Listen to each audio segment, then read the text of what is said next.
What is up, everybody? Welcome in to Cougar Digest Podcast, episode 26.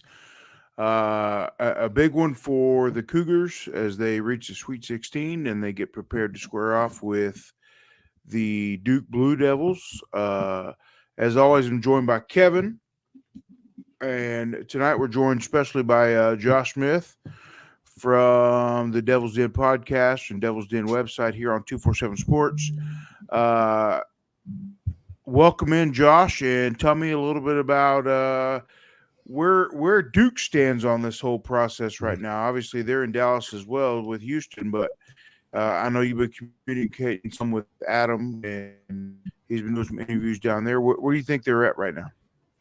Well, first off, fellas, just appreciate having me on here. We're excited to be down here back in the South, playing in Dallas. You know, it's been a little bit. Back in 2015, Houston was kind of a nice little spot for us. So we're hoping to recreate a little magic.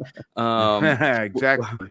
We'll see. We'll see. We do have Adam down there. He did some player interviews. I think he spoke with Jared McCain and Flip and a few other guys. They had all of their media stuff with Coach Shire.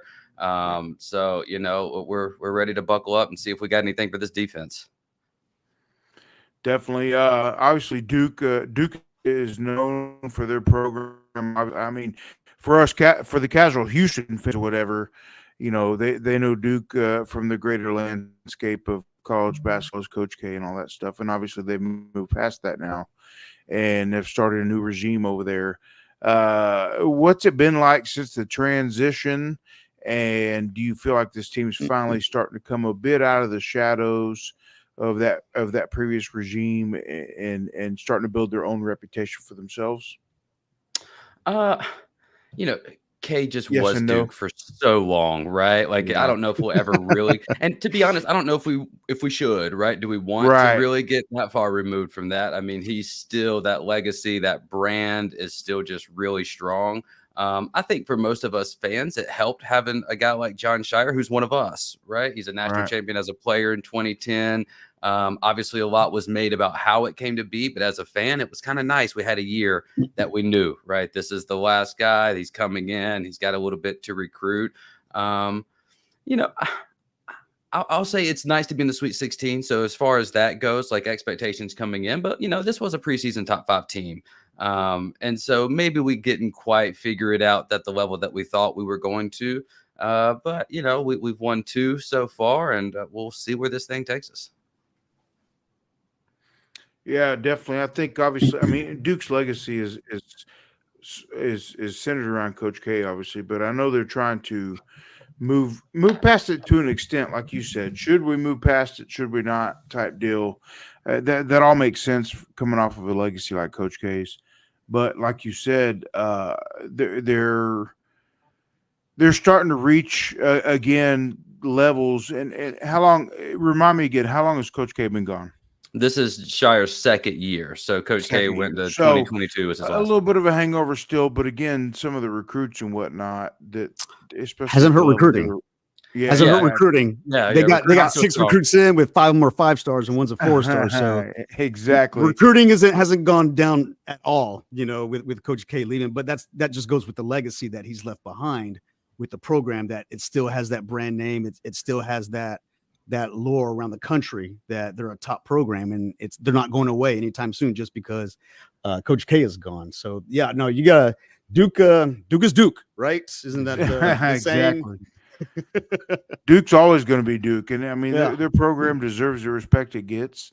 What do you think in terms of what got Duke to this point right now in the Sweet 16? I know you talked about things didn't play out necessarily the way they expected, but what is it that Duke has done well that's got them to the point where they're in the Sweet 16 matchup? I think they finally kind of committed on the defensive end a little bit, right? I mean, this pod that we just had. Now, again, part of it is you play a 12 and a 13, and you take advantage of a great opportunity to make the Sweet 16, right? So credit to them for locking in and doing that. But to hold to Vermont to 18 in the second half, James Madison came in, kind of we're talking that they wanted to try to dictate pace a little bit, and we took them out of the game right away. I mean, anytime you put up almost a 40-point differential, you're doing a lot of things right. So it's hard to see how much you can take away from that. Anytime Jared McCain's going to hit his first 6 threes, that's a cheat code for us. So, we'll take that as many times as possible. So I think it's just that collective defensive being connected on that end. We've seen that be kind of in flux a little bit for us this year. How does a team like Duke, and obviously a lot of respect for Duke, but Houston being a very physical team, one of the toughest teams in the country, how does Duke match up against that physicality when I think most people would think of Duke as a scoring team, not so much, on the defensive side of the ball. So how do they match up with Houston in that respect? That's going to be the challenge. It's really to us on our end. We've been comparing it a little bit to when we ran into Tennessee last year in the second round, and that physicality just really bothered us. They told us James Madison wanted to play physical, and no disrespect to those guys, but this is going to be just a different level in terms of anything that we've probably seen in that regard. Virginia wants to muck it up with you a little bit. Carolina tries to play a little bit physical, but I don't think we've seen it to this level. And that's no knock on the conference or our schedule. I don't think anyone's seen it until you play Houston or maybe an Iowa State or something. Those two teams are really in their own just realm in terms of being able to do that to you. Yeah, that makes sense. It really does. Duke obviously has a long-term basketball legacy. Houston had a very strong legacy back in the 80s, of course, when Elijah Drexler and all those guys were around. But they've just recently, in the last, decade, which seems kind of short term when you think of the greater basketball picture, recently just kind of climbed back into the national relevance conversation. And Coach Kelvin Sampson has done a great job of preaching his culture and bringing guys in that obviously represent that culture. And you talk about the defense that they play, just the level of intensity that they play with in terms of defense and rebounding. What does it feel like in terms of right now? Duke, obviously, I hate to keep harping on the subject, but as they kind of transition a bit into this new staff, they've obviously replicated some of the stuff that made them successful in the first place. Like Kevin mentioned, the recruiting hasn't fallen off. But what is it? Is there anything different that this team is doing that's maybe something that Coach K wouldn't have done back in the day? I think we have seen a bit more balance under Shire. We had really gotten to the point where, it was kind of a joke for us that Coach K could take us 3 and add 2 other dudes and make a top 5 offense out of that. But defensively, we've kind of went away from a little bit of that. Shire's really, and maybe credit to Jay Lucas coming on the staff as well, have really tried to make the defense more of a priority to get back to that a little bit. Talking about differences, this is a team that really has to beat you together. And same as last year too, right? We don't have that Paolo Banchero or that Jason Tatum. And I really wish we did playing you guys because that might be the best way to try to attack you is one-on-one. We don't really have that. We don't have an NBA wing where you're just going to go mash the ball over there to him and just get out of his way and let Zion take over, let Tatum take over, let Brandon Ingram take over. We don't have that. Collectively, though, we can play a little bit of 5 out. And when that is unlocked for us, things are running well. I mentioned Jared McCain. Anytime you got a guy like that on the perimeter for us, that really opens things up. Flip is able to handle the ball. He's the key to me in this matchup. If we can get, a top 10 level pick version of him, that might be something that maybe Houston hasn't quite had to deal with as much in terms of that blitzing and rotating. We'll see, man. The way y'all do those ball screens, I don't envy our staff and trying to have to figure that out, because no one's really had too much luck with it. I agree with you that flip is definitely a key on this. I'm also kind of thinking the bench play. Now, tell us a little bit about the bench that come in, because when you play a physical team, I would think that Shire would want to like rotating players, get some fresh bodies in there. Tell us a little bit about what to expect whenever we see the starters, resting a little bit, and what we could expect from the bench with players like Mitchell and some of the other guys. Yeah, I think we're really going to try to hammer our 5 as much as we can. Now, it's going to be a physical game. If we get the level of free throws that we saw with the A&M game, things are going to be a little bit dicey for both of us. I think we'd rather try to keep this to about 6 or 7 guys if we could. Again, though, we're going to run a guy like Sean Stewart off the bench. He's a freshman, but he's really our only guy that puts rim pressure on that back line, right? He's our lob threat. He's our go up and get it guy, 20% offensive and defensive rebounding rate. So he's going to be a guy that can maybe come in. You might see some Jalen Blakes. Now, he was kind of going through that concussion protocol a little bit from the last game. So he'll come in a little bit, give us some respite. You're going to get a little bit of Ryan Young, Northwestern grad transfer. This is his 2nd year with us. His minutes kind of fluctuate with the matchup. Playing a team like Houston, I'm not sure it's the best matchup for him. So if I'm Shire, I'm trying to hammer my 5, and our 5 has played some heavy minutes. This game is where I think we're really going to miss a kid like Caleb Foster. He was a freshman, but having that 6'5" guard, he played some point guard for us. He started 15 games for us this year. I think he had 18 when we played Michigan State. It was huge in the Baylor game. We don't have much room for error, especially on that perimeter. We need Proctor, Roach, and McCain to probably all play close to 35 minutes for us. Wow. All right. Two teams that are fairly thin in terms of what they're, Houston is for different reasons, is kind of had the injury bug bite them down the stretch. It's kind of cost them a few guys that's not been able to, so it's kind of stretched some other guys' minutes or whatever. But I would say very similar status in both, in terms of they have a little bit of bench, but they're going to really count on their key guys to get them through this what could be a big dogfight, basically. What do you think in terms of, obviously Houston is going to have more fans to travel to Dallas for, obviously 4 hours north. That's not too difficult. And from the chatter I've seen on the boards and elsewhere, that I feel like they're going to do a pretty good job of representing up there. But the Duke fan base, of course, is not. They're used to traveling to these tournament games and stuff like that. So what do you think in terms of that? Obviously, I think Houston's kind of feeling like they're going to hold a very heavy edge in that. But do you think there's a chance Duke and some of their fan base might surprise a bit in terms of their turnout? I think our fans will travel fairly well. What I'm most interested in is the neutral fans, right? Because typically everywhere we go, everyone just kind of hates Duke, right? But in this instance, a lot of times you see the higher seed actually get cheered against, right? So like Marquette, NC State fans. Any chance you jump on our bandwagon over here, or is it just you see Duke across the top and there's just no way that we can get any neutral fan? We'll see how that goes. I expect a decent turnout, but I expect to see a lot of red down there.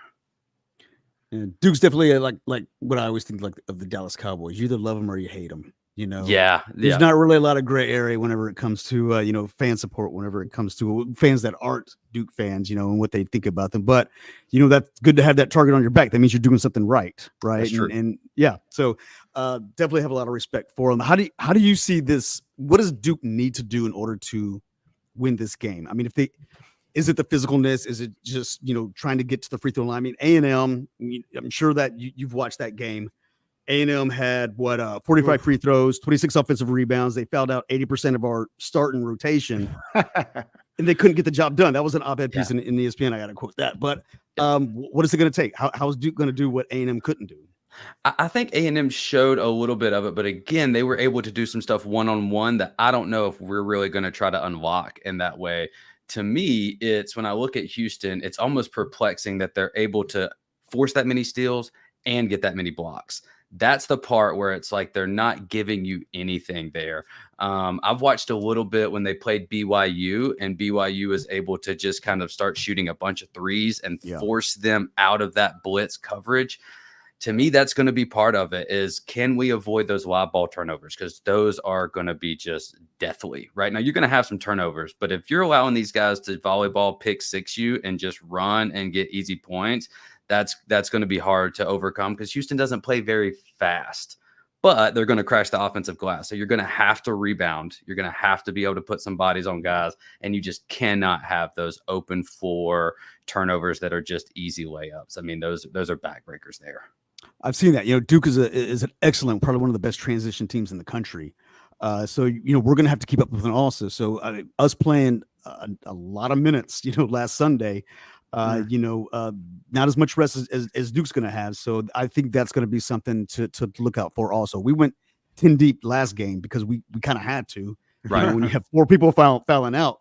I think that does kind of help us a little bit with that bench getting, some battle tested a little bit in the first round. But trying to keep up with that transition. I can see Duke maybe pressing a little bit also, because that seems to disrupt the offense that Houston has as well. Again, it's gonna be another dogfight, because when you're in the Sweet 16, you're not there by luck, and there's no more upsets, when you get to this round of the tournament. Predictions. How do you think this is going to play out, actually? I think for me, I saw the KenPom line had it at like 69-66 Houston.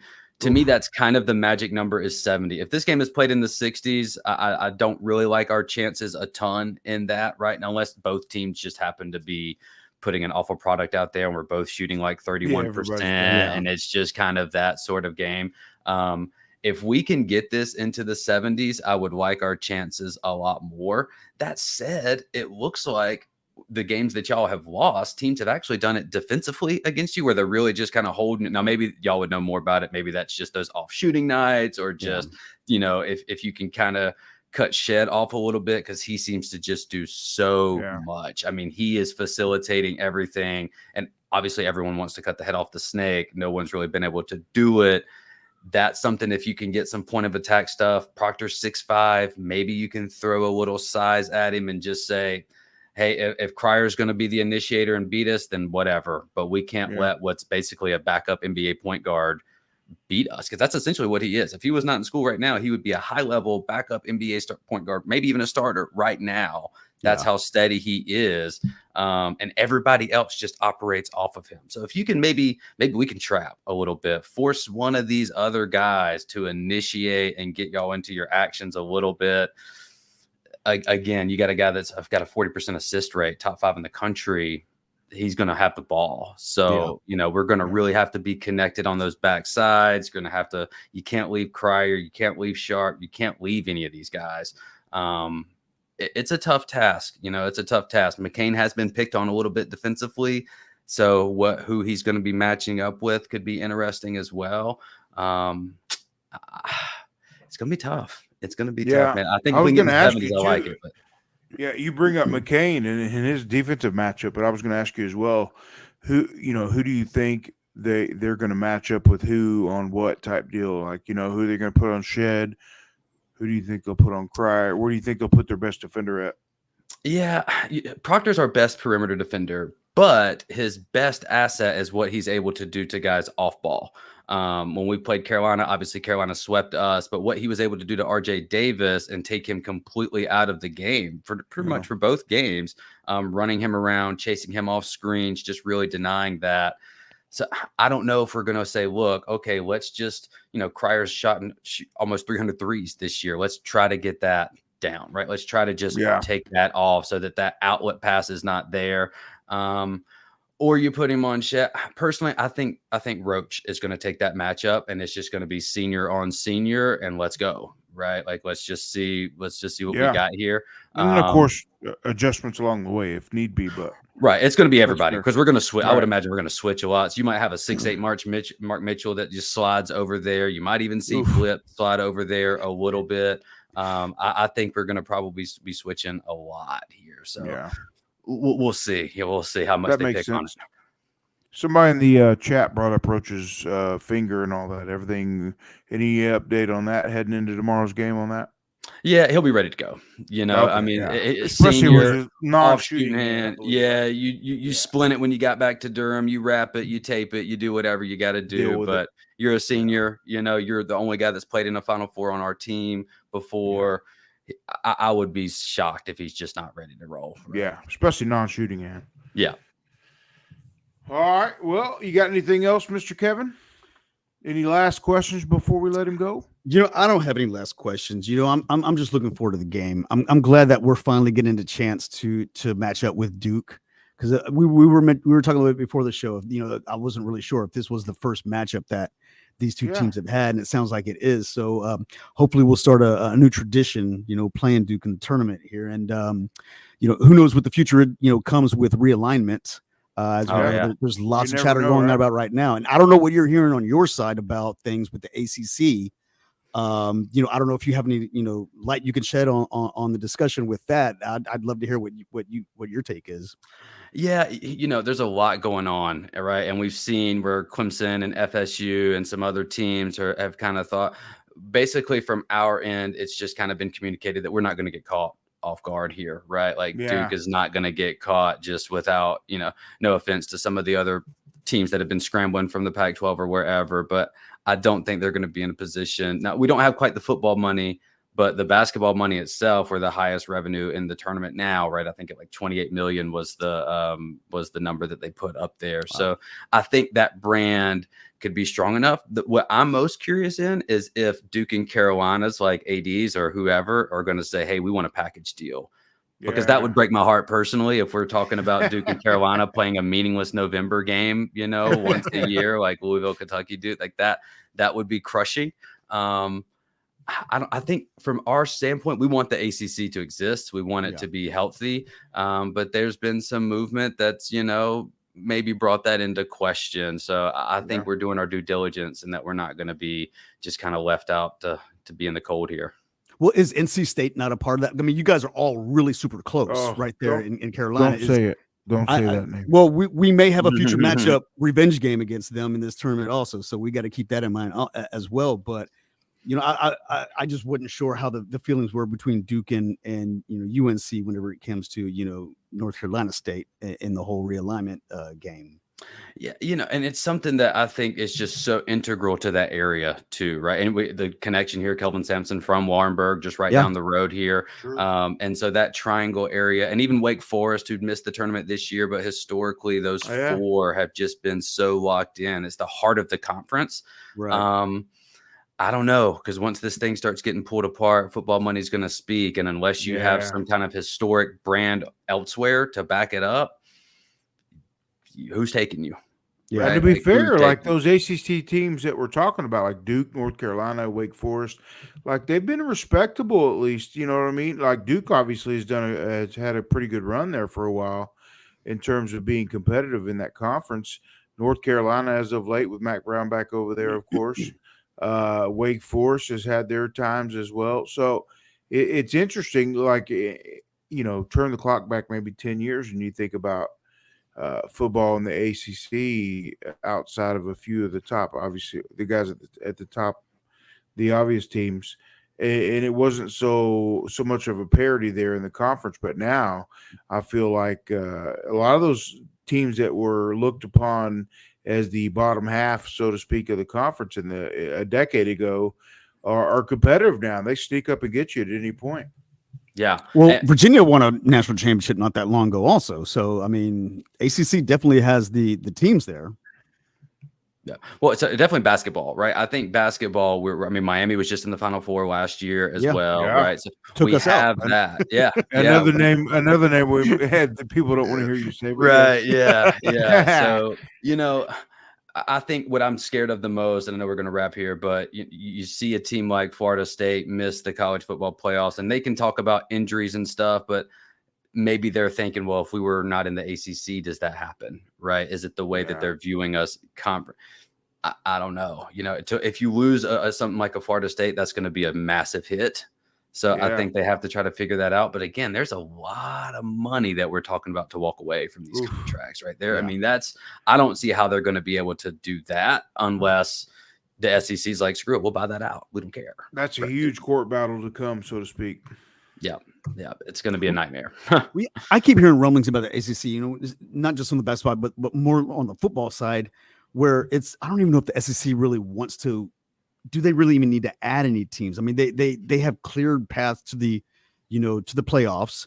And then do they want to share? Do they want more competition? Right. You always hear Big Ten looking to grab more players, but then you're talking about super conferences, right? And scheduling issues and all this other stuff. I kind of like the way things are right now. With you have kind of the Big Four, and then you have the G5. I'd hate to see it break up. I'm kind of like you. I like the way that it looks right now. There's parity. It's even across the board. I think there's fair shots. I'm with you. I'd like to see it stick around with the expanded with the playoffs, postseason tournament. Yeah. Mm-hmm. You know what I mean? More people will get in. More people will be happy that they're at least in the mix, and so that could settle things down a little bit. I'm with you guys. I think I'm favorable for it to settle down a little bit now, just after all the craziness lately, and of course, Houston finally getting back to the Power 5, Power 4 level. I think I would like for it to settle down, but I also am keenly aware of the landscape of the way this whole sport and football and basketball is going right now. So who knows what's to hold in the future, right? Who knows how this is all going to turn out. Wild times, man. Wild times. Well, Josh, since we have you here, we don't get to speak to too many, people from the ACC. And someone did bring up something, kind of interesting. Something I've always thought about was the thought, with adding the three teams, Cal, Stanford, SMU. SMU obviously not taking any conference payments. And of course, everybody's got to play nice. Everybody's, in the same conference now. But I mean, what is the real talk on the street whenever it comes to these three teams coming in? Because I mean, it is going to alter the schedules and travel. I think the biggest thing right there is for the non marquee sports, right? Yeah. How is that going to work? Are we just across the board? Are we sending softball over there? We sending, obviously lacrosse at Duke is a big thing too, but you get what I'm saying. Yeah. Is everything traveling coast to coast? What is that going to look like? I'll speak for me on that one. When I saw it, it was maybe not the names that I was maybe hoping that they were going to go. If you're talking about preservation, but in terms of the institutions that you're bringing in, especially academically, when you think of it in that way, it's okay, you're bringing it.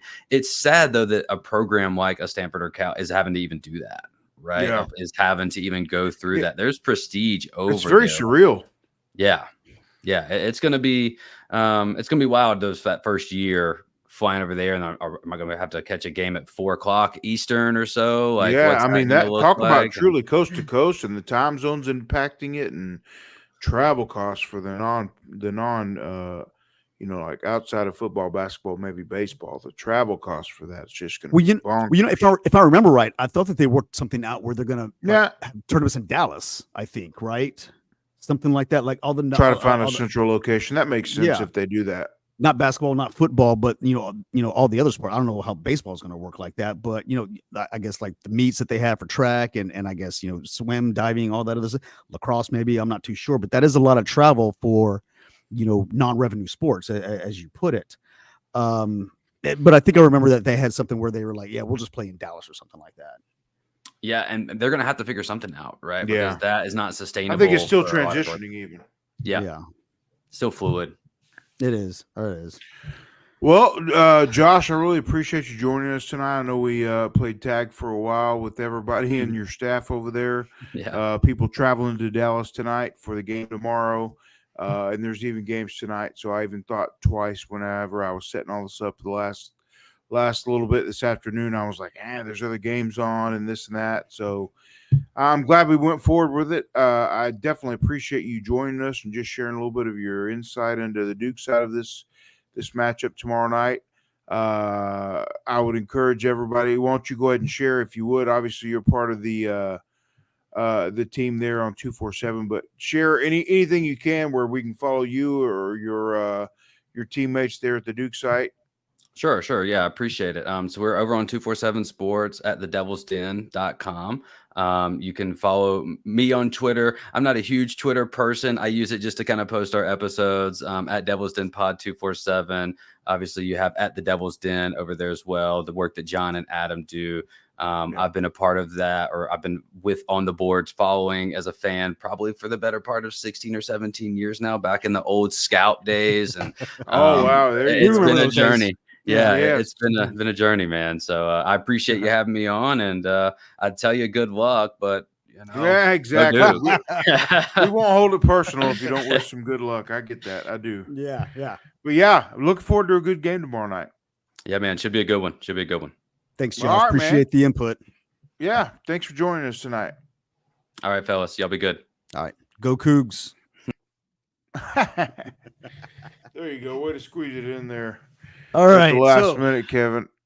All right, so I guess a few more minutes here. Let's get our thoughts on this game. How we think things might play out. I think it's going to be interesting. I feel like it's just such a weird time, and I don't know how to put it the best into words, but it's such a weird time. And I think we talked about it a little bit last time, and that I've never picked a Houston sports team to win a national championship before. And so I know this is obviously tomorrow is one step in that process, but it almost feels weird after covering Houston for so long, covering the James Dickey years, and even the last year or two of goodness, now my memory's going to escape me. The former years, the Drexler years, the every other Penders. There you go, Penders. Yeah, the last year of Penders, I was around. And I was there for the Dickey. It just feels weird though now, for some reason, after all this time, to pick a Houston team and to like, put a little bass behind it, as they say. You know what I mean? Like, to say, yeah, I think Houston can win a national championship. It just feels weird to say that because of, just the history of where they've been at times. But what Kelvin Sampson's done with this team. And the culture, I mean, just culture. It oozes the culture. The fact that they can survive that last game against A&M in overtime with all those players fouling out.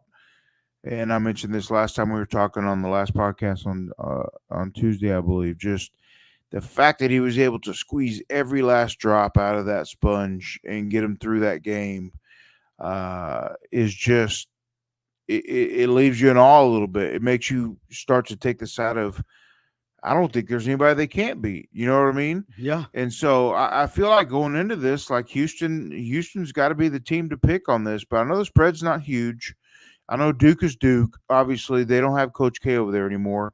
But they still, like you mentioned earlier, and when we were talking, the talent they have on that team, the recruiting that they do, loaded. Yeah. I mean, let's not mistake the fact that they're just loaded with talent over there. They got McDonald All-Americans on the bench, Yeah, I mean, can't exactly. get playing time. So I'm gonna have to pick the Cougars. Obviously, it's one of those obvious things. There's no way I would pick against them at this point. But to be fair, it just feels weird. You get to this point, you're down to 16 teams. You win against Duke, and then you're down to the last 8 teams in the country, with one more win away from getting you to the Final Four. And like I said, I don't know if it's just the time I've spent covering this teams that makes me just awkward to say it out loud. But when I was on the last Big 12 Insiders deal with the K-State crew over there, that they do their daily show during the week, he put me on the spot and said, "What do you think heading into the tournament about Houston?" And I was like, "I love their draw. I think they've got a shot. Second round's going to be tough for them." But it's just, it feels weird to say it. I know a lot of Cougar fans probably are like that, and they're giddy about saying, "Yeah, this could be our year." But also in the back of their mind, I would agree. There's probably some guys that it feels a little weird to say that. It's been so long since you've been able to say that with a little bit of confidence and not just talking trash to your friends or whatever. But it feels weird, and so I think they'll handle Duke tomorrow night. I really do. If it sets up that matchup with NC State, it's just one of those weird deals. And Gatlin was talking on our group text about wanting that matchup. Blake was joining in, and the other day at football practice, Blake was talking about this and that, and I was like, Blake, don't jinx them, man. Don't be that guy. You and Gatlin are going to jinx these dudes, man. Don't do it. And so it's just, I think I agree with everybody else, and I think they would agree with me in that it feels weird, but you're confident, but you're also a little leery of. It's been so long since Houston Cougars could legitimately win a national championship this year. They got to get past Duke. They got to get past that next game. We'll see what comes in the Final Four. There's obviously a lot of good teams left. But, man, the group of guys they have on hand right now and the guard play that they have, it's tough to pick against them anywhere along the way. I completely agree. And I'm just remembering back what you were saying with the Penders and all that. CBI, we were happy to get the CBI tournament. Yeah, they were begging to get the CBI and pay to get Texas in here. Remember all those days? I was at that game. I was at that game. My dad and I was at that game. And that's just wild. Yeah. But I'm it's with not you. Long ago. I know we're getting a little long in the tooth over here and all, but it's really not that long ago in the grand scheme of the program. It's not. But like you said, things have to go your way. You have to have that luck, not just that talent in a tournament like this. And just getting through a game like we got through on Sunday, something special is happening. Thank goodness. I told Blake, I told several people out of practice this week that thank goodness that A&M game came on the second game of the weekend, because if that would have been the Friday night game, I'm not sure they had enough left in the tank to get through a Sunday game. You know what I mean? If it would have been reversed, they literally had to squeeze everything out of it on Sunday to get past A&M. And so I told my wife, I'm super glad that Houston has drawn the primetime games in the tournament, because that means their importance is good. And, the TV folks want to put them in the primetime. But it stinks watching games Thursday all day, Friday all day, and you know what I mean? By the time you're like, good God, can we please play already? I want to see the game I came to watch already. But it's good. I'm happy for the respect they show them by putting them in prime time, back-to-back weekends, and then obviously after this weekend it'll all be prime time. But man, what a time to be a Cougar fan. Like I said, it wasn't that long ago when it was the Hoffines, and good grief, the amount of people in that place just wasn't very many. And it's long. I'm sure if you ask Coach Hampson, it's been a long process to build this, and the whole staff over there, and in terms of year to year and everything they've done to build this. But this is exactly why they've built this. You know what I mean? This is what this team is built for. So we'll see how it turns out tomorrow night. Obviously, Duke is a formidable opponent. And then after that, anybody, the way I feel about it is at this point, anybody you're playing along the way is a team that could win a national championship. Just how are they health? How's the game play out in terms of them with fouls and this and that? And, any of these teams, I think, could go on a little bit of a run here and win a national championship, and no one would be shocked. But I like Houston's chances tomorrow night against Duke. I just feel like they're the more, like one of the posters posted a while ago, young talent versus veteran team. Scott posted that. I think that's the nail on the head, so to speak. They've got a ton of talent, and they may have the better team, top to bottom as far as talent goes and stars go. But Houston is talented and very battle tested and ready, I think, for this tournament. Yeah, and I think Josh said it right that you don't know how you're going to play against Houston until you play against them, until you face that defense. It's true. And not many Duke teams has not faced it. That exactly. Yeah.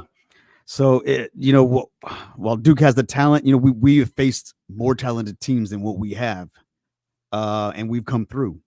And I'm like you can't. I can't bet against us. Not with the defense that we have. Not with the players that we have. Not with the bench that we have. I think it'll be a tight game as long as we hit our free throws, down the way. And look, A&M had to hit some crazy 3-pointers to tie it up. And if we would have hit just one more free throw, it would have ended in regulation. The end of that game was just bonkers, by the way. A&M, everybody plays that strategy. Everything they could possibly give. You know what I mean? Props to A&M, but they gave them literally every shot they could possibly give them. And like I said, it took Houston squeezing every last player possible out of that situation. And literally, we were talking about burning red shirts in that game. Normally, there's people screaming for Ryan Elvin at the end of games, but literally they were screaming for Ryan Elvin at the end of that last one just because of they were out of bodies. So all those times that he got in and played those minutes early on in the season and blowouts and this and that, maybe it paid a little dividends when he got in there. He was a little less nervous, so to speak, to be out there in a moment with such key, stressful moment late in the game and was able to knock down one of two free throws and be a part of that win, so to speak. So I don't know, man. Like I said, it's tough. I won't pick against Houston at this point. I just feel like they're a team that's built very well. I think in a perfect world, they would love to have JoJo Tugler back, any of the injury they could possibly get back. But we'll see how it plays out. They've also still got some just tremendously talented and gutty players left on the roster that still play, and it'd be tough to pick against them anywhere along the way here.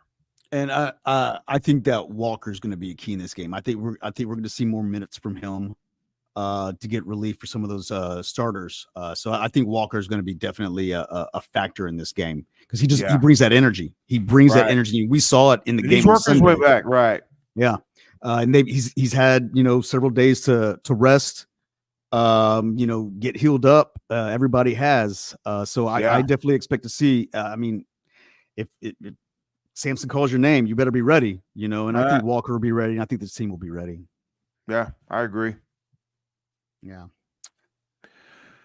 Well, anything else you want to touch on before we wrap it up? I know it's a little bit slightly abbreviated tonight with only a little over 40 minutes now, but I feel like we got good conversation in there with the Duke site and without divulging too far into football and this and that, this is obviously the basketball team's in a very key point right now. I think we should probably keep it to that, and we'll deal with spring football a little bit more in the coming weeks as it gets further along and wrapped up. Yeah. First scrimmage is Saturday, and they're expecting a lot of recruits. If you guys have been on the site or seen social media, Blake's done a good job of keeping track of the recruits, and they're expecting a big group on hand for Saturday's scrimmage. So this will be their first scrimmage on Saturday. I've been out there each and every day, and man, it's to hear the former players. Like today, there was a big day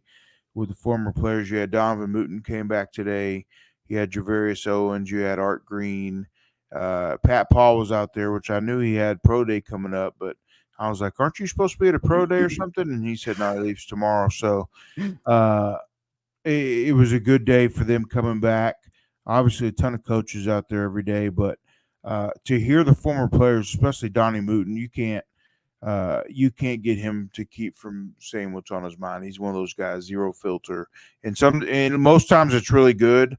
Sometimes I'm sure it gets him in trouble, but he's got that no filter, and he was talking about the night and day difference with the other guys between the football practices and the coaching staffs and the hands-on training and coaching and this and that was going on. So we'll dig more into that as we get closer to the spring game. I want to give all respect to the basketball team, let them do what they're doing on this run, and then we'll transition that a little bit more when it's more appropriate. So if there's anything else you don't have to add, I would say let's draw close to this one. Appreciate everybody for chiming in. Feel free to come join us on the site and continue the conversation, and we will give you all a little bit better heads up than we did tonight in terms of when we'll be back on. I would guess probably, depending on everybody's schedule, maybe Saturday, a potential deal, depending on how the game Friday night goes. Obviously, if they win, it would be a good opportunity to jump on Saturday and talk about the game and what's ahead for Sunday. So we'll see if we can't squeeze even in a NC State or a Marquette. Yeah, it's one of those two. Just to add some more insight on that if Houston wins on Friday. So appreciate everybody for joining, and please like and subscribe if you haven't already. It helps the algorithm. Subscribe. I know we've been growing, still adding some more people along the way, but we're obviously still always striving to continue that. So do what you can on that front for us, and we appreciate your support for sure. All right, Mr. Kevo, I would say that about does it for us. Let's wind it up. All right, man. Nothing left to Thanks, say. Guys. Go Cougs, beat Duke. Ah, there you go. Oh, there you go. Representing. Of course. All right. Thanks, everybody. Thanks, guys.